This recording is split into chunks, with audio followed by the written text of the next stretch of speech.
شروع اللہ کے پاک نام سے جو بڑا مہربان نہایت رحم والا ہے۔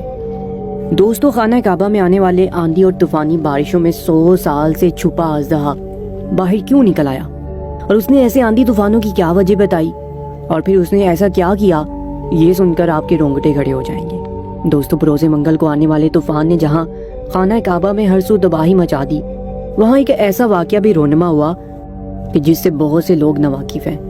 دوستو، یہ واقعہ مکہ معظمہ کے ایک رہائشی نوجوان اسد اللہ نے سنایا ہے۔ اس کا کہنا تھا کہ وہ اس وقت خانہ کعبہ میں نوافل پڑھنے میں مشغول تھا کہ جب اچانک ہی موسم کے تیور بدلنے لگے۔ طوفان سے 80 کلومیٹر فی گھنٹہ سے زیادہ کی رفتار سے ہوائیں چلیں اور 24 گھنٹوں میں 45 ملی میٹر بارش ہوئی۔ وہاں موجود لوگوں کے اس حادثے کے وقت موجود لوگوں کے مختلف بیان سامنے آئے۔ مسجد کے باہر موجود زائرین شدید آندھی کی وجہ سے لڑکھڑا کر گر گئے، جس سے ہجوم کی رکاوٹیں فرش پر گر گئیں کیونکہ بارش کے پانی سے پھسلن ہو گئی تھی۔ مکہ کے رہائشی محمد، جو طوفان کے عروج کے وقت اشیاء خورد و نوش کی خریداری کر رہے تھے، انہوں نے کہا کہ منظر بہت خوفناک تھا۔ سب کچھ چند ہی منٹوں میں ہوا جب ایک غیر معمولی بارش شروع ہو گئی۔ ایک اور رہائشی ابو مایادہ سگریٹ اور پیٹرول خریدنے کے لیے باہر نکلے تھے جب طوفان آیا۔ انہوں نے کہا، شدید تباہ کن طوفان کے باعث میرے سامنے سب کچھ سیاہ ہو گیا۔ اچانک میں گاڑی پر سے کنٹرول کھو بیٹھا۔ مجھے کچھ نظر نہیں آ رہا تھا تو میں نے ریڈیو پر قرآن سننا شروع کر دیا۔ مجھے سمجھ نہیں آیا کہ کیا ہو رہا تھا۔ اسد اللہ کا کہنا تھا کہ جب طوفانی ہوائیں چلنے لگیں اور لوگ ادھر ادھر گرنے لگے، وہ غلاف کعبہ کے ساتھ لگ گیا تاکہ اس کا بچاؤ ہو سکے۔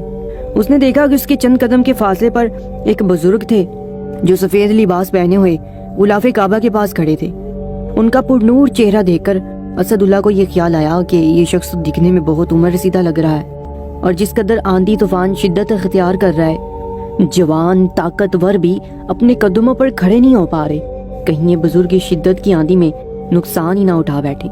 اسد اللہ حالانکہ چند قدم کے فاصلے پر ہی وہ بزرگ کھڑے تھے، لیکن ہوا کے زور کی وجہ سے بمشکل ہی اسد اللہ اس بزرگ تک پہنچا تھا کہ بارش بھی شروع ہو گئی۔ تیز ہوا کے ساتھ بارش کی شدت بھی بہت زیادہ تھی، لوگوں کی چیخیں بلند ہونے لگی تھیں، لوگ کلمہ طیبہ کا ورد کرنے لگے۔ اسد اللہ کے کپڑے بھی طوفانی بارش سے بھیگ چکے تھے۔ اس نے بزرگ سے کہا کہ میں آپ کے پیچھے کھڑا ہو کر غلاف کعبہ پکڑ لیتا ہوں تاکہ آپ کا ہوا کے طوفان سے بچاؤ ہو سکے۔ لیکن اسد اللہ کا کہنا تھا کہ جب اس بزرگ نے اسد اللہ کی طرف دیکھا تو وہ اس بزرگ کی آنکھیں دیکھ کر دنگ سا رہ گیا۔ اس بزرگ کی آنکھیں اندر سے بالکل سرخ ہو رہی تھی۔ اس کے چہرے پر اس قدر رعب تھا کہ 2 منٹ سے زیادہ اسد اللہ اس کو دیکھ نہیں سکا۔ پھر اس نے سوچا، اتنی آندھی چل رہی ہے، ضرور مٹی اڑنے کی وجہ سے آنکھوں میں پڑ چکی ہے، اس لیے آنکھیں سرخ ہو رہی ہیں۔ لیکن اسد اللہ کو اس بات پر حیرت تھی کہ مزید شدید ہوا کے تیز جھونکے بھی انہیں ڈگمگانے نہیں دے رہے تھے۔ وہ بزرگ بنا سہارے کے ہی کھڑے تھے۔ اسد اللہ بھی ان سے بات کر ہی رہا تھا کہ ہوا کا ایک شدید جھونکا آیا اور اسد اللہ کو لگا کہ اب وہ بھی اس ہوا کی نظر ہو جائے گا۔ غلاف کعبہ بھی اسد اللہ کے ہاتھ سے چھوٹ چکا تھا۔ اس سے پہلے کہ ہوا کے دوش پر زمین بوس ہوتا، اس بزرگ نے اسد اللہ کا ہاتھ پکڑ لیا۔ اسد اللہ کہنے لگا کہ مجھے حیرت ہونے لگی کہ ہوا کے شدید تھپڑوں اور بارش کے باوجود بھی اپنی جگہ کھڑا تھا۔ مجھے اس بزرگ کی طاقت پر حیرت ہو رہی تھی، مگر اس کے بعد جو منظر میں نے دیکھا، میرے ہوش اڑ گئے۔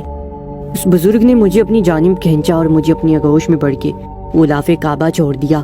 میں اس بزرگ کے سینے سے لگا، کسی آندھی کی طرح گول گول گھومنے لگا۔ مجھے لگا کہ اب میں بچوں گا نہیں، مگر چند لمحوں بعد ہی اسد اللہ ایک ایسی جگہ پر موجود تھا کہ جو حصہ چھتا ہوا تھا اور وہاں ہوا کا زور بھی کم تھا۔ اسد اللہ کا چکراتا سر جب کچھ ٹھیک ہوا تو اس نے دیکھا کہ وہ بزرگ وہاں موجود نہیں تھے۔ اسد ادھر ادھر دیکھنے لگا کہ جب اس کی آنکھوں نے ایک ایسا منظر دیکھا کہ وہ آنکھیں جھپکنا بھول گیا اور اس کی آنکھوں کے سامنے وہ بزرگ ایک اژدہے میں تبدیل ہو گیا۔ اسد کا تو یہ دیکھ کر اوپر کا سانس اوپر ہی رہ گیا تھا۔ وہ یہ کیا منظر دیکھ رہا تھا، ابھی وہ ٹھیک سے سمجھ بھی نہیں پایا تھا کہ وہ سانپ تیزی سے اس طوفان کی طرف مکہ کے فرش پر چلنے لگا۔ اسد اس سانپ کو ہی دیکھ رہا تھا۔ وہ سانپ بڑی تیزی سے خانہ کعبہ کی زمین پر یوں گردش کر رہا تھا کہ جیسے کسی کی تلاش میں ہو۔ اچانک سے وہ سانپ ایک شخص کے قریب گیا جو کہ بارش سے پیدا ہونے والی پھسلن کی وجہ سے گر چکا تھا۔ اس اژدہے کو دیکھ کر وہ چیخنے چلانے لگا، مدد کے لیے پکارنے لگا، لیکن اس وقت افراتفری کا عالم تھا، نفسا نفسی چھائی ہوئی تھی۔ ہر شخص اپنے بچاؤ کی تدبیریں کر رہا تھا۔ ایسے وقت میں کون اس شخص کو سانپ سے بچانے آتا؟ دیکھتے ہی دیکھتے اس سانپ نے اس شخص کو ڈنگ مار دیا۔ وہ شخص وہیں نیلا پڑ گیا۔ یہ دیکھ کر اسد اللہ کی حالت بگڑنے لگی تھی۔ اس نے پہلی بار کسی سانپ کو انسانی روپ میں دیکھا تھا۔ وہ سانپ اس شخص کو مار کر وہاں سے غائب ہو گیا۔ اسد اللہ یہ سب منظر دیکھ کر حیران پریشان کرا تھا۔ کچھ دیر بعد کلاک ٹاور پر بجلی گری اور اس خوفناک منظر نے دلوں کو دہلا کے رکھ دیا۔ اس کے بعد یہ طوفان تھم گیا۔ اسد اللہ وہیں کھڑا رہا، اسے ابھی بھی اپنی آنکھوں پر یقین نہیں ہو رہا تھا۔ اس حادثے میں بہت سے لوگ زخمی ہو گئے تھے۔ اسد اللہ اگلے روز جب خانہ کعبہ پر طواف کر رہا تھا تو اس کی نظر دوبارہ اسی بزرگ پر پڑی۔ وہ بزرگ بھی طواف کعبہ میں مصروف تھا۔ اسد اللہ اس کے برابر میں جا کر کھڑا ہو گیا۔ جیسے ہی طواف سے فارغ ہوا وہ بزرگ باہر نکلا، اسد بھی اس کے پیچھے ہو لیا۔ کچھ ہی قدم چلنے کے بعد اس نے اس بزرگ کو پکارا، وہ رک گئے۔ اسد اللہ نے کہا کہ مجھے آپ سے کچھ پوچھنا ہے۔ وہ شخص زبان سے کچھ نہیں بولا، اب بھی اس کی آنکھیں سرخ تھیں۔